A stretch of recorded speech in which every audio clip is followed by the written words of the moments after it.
Okay, I spent the whole morning, really, literally, making this. Um, at breakfast this morning, I was going through Pinterest and I came upon a exciting envelope by Andrea. Hold on just a second. I'm going to go see if I can find what that really. Okay, I'm back. It's Angela Carr, and it was exciting envelope 13. Which she did in May 16th, 2020. So if you want to look that up on YouTube. But anyway, she did a larger one, about this big, that she used a 12 by 12 paper, which would be, pretty good size. Then did a smaller one, but not near as small as this. But what she did do is, she said all you need to do is start with a square of paper. So I decided I would make one out of book page, just as a little sample. And so this book page, once I cropped it with the scissors, was a 5.5-inch square. And as you can see, this is less than 2 inches. It's an 1 7/8 maybe by almost 2 inches, not quite, when it was finished. Well, I just wanted to get the idea down. And so I made it, but it turned out so cute. But anyway, let me show the back, which I really love. I love this butterfly. And I had some, I printed out some, like, my own washi tape on a matte, clear label paper that I get from online labels. And the book page is very fragile. Now, she used a little Velcro, but for some reason, I'm not too keen myself on that crunchy sound opening and closing. So I just used a little piece of cardstock that I had printed in a design. And so I stuck that there, which makes it really easy to fasten, which I would do in a larger scale at some point when I decide to make a bigger one. But anyway, just wanted to get the idea down, so I did. In fact, this is label paper, the same label paper that I used to frame, and I printed it out. So I used it on the inside of the flap. And of course, this comes down. It's very easy to make, and it was fun to decorate. So here I have this is one of my favorite little printables, and I wish I could tell you where I got it from, but I think it was free even. So I've printed this up in various sizes, and the clarity, even with a small size like this, which is 1.5 inches by 1 inch. So that's how tiny this is, but it's really a pattern that is just so beautiful. Anyway, so I clipped that into this pocket. And what I did was the pieces that you cut out of the 4 corners of the square, you just utilize as little tuck spots. So there's the one, and then they flip out. And again, this is the cover of the flip. So you actually cut quarter. Diagonal line, so you cut 4 of these little pieces here, like here, and here. I think I only used maybe 3. And then the remaining diagonal piece that you have, you just fold those 2 in to create these pockets. So I had so much fun. I mean, I didn't overdo it, I don't think. The recent thing I did with these, I have a punch that punches these tiny little tags. These were just with paper. They're so thin.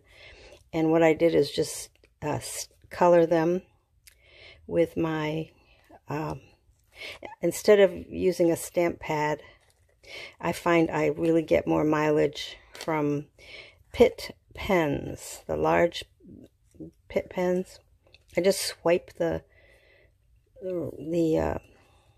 I can do it so quickly. I don't have to get out a pad. I don't have to worry about the pad losing ink, and they do last quite a long time. I always have a black one, and I have a brown one and a green one. Anyway, so I stamped these tiny little shapes, tag shapes, with a text and then with another one. And then actually used the stencil to put the little polka dots on the back. So it has a label, and it has a die cut. I had just started, and then just messing around with stuff that was on my desk. I hated this cardstock. I got, it's like a folder, and I got it from Dollar Tree, and then I really don't like them. But then I thought, oh, this looks really good. Now this had stripes going all the way up, and I used again my Pitt pen to blacken it, but it could be used as a little tiny little journal spot. So it gave me the idea. I do like a goldy yellow. So I put one of these at both ends. I put a little number there. I have a tag, and these are from, I forget who these are from. Probably Foxy, because I've got quite a few, but I'm not positive. This cutout is one of my favorite cutouts, and I've made her in, I extracted her using my Silhouette Studio software from one of the pages I bought from Seneca Pond, which I love. It's called the Grungy Journal Kit or something. And I make her in all kinds of different sizes. So I thought she would look cute there. And this is another thing I had hanging around my desk. And this piece here was the remaining stem of this piece, which again I colored it with my Pitt pen. And just put the little yellow here. And let's see. And this is, okay, this is another piece of that card file folder that I got from Dollar Tree. And I hated it, but you know, the color works really good here. So what I did was I made another, the tag punch that I have that punches out that teeny tiny tag, punches it in 3 different sizes, and this is like the middle size. And this one here, I had some paper that I didn't really like, so I put several sheets of it together and just use it as a tag, which I could use it this way or the other way. Let's see, back. Yeah. And I stenciled using my Pitt pen marker again for that design. I love them because they're just handy. They sit on my desk. I use them to outline. And then this is another little stencil that I used on book page, just testing out the Pitt pen because I do like polka dots a lot.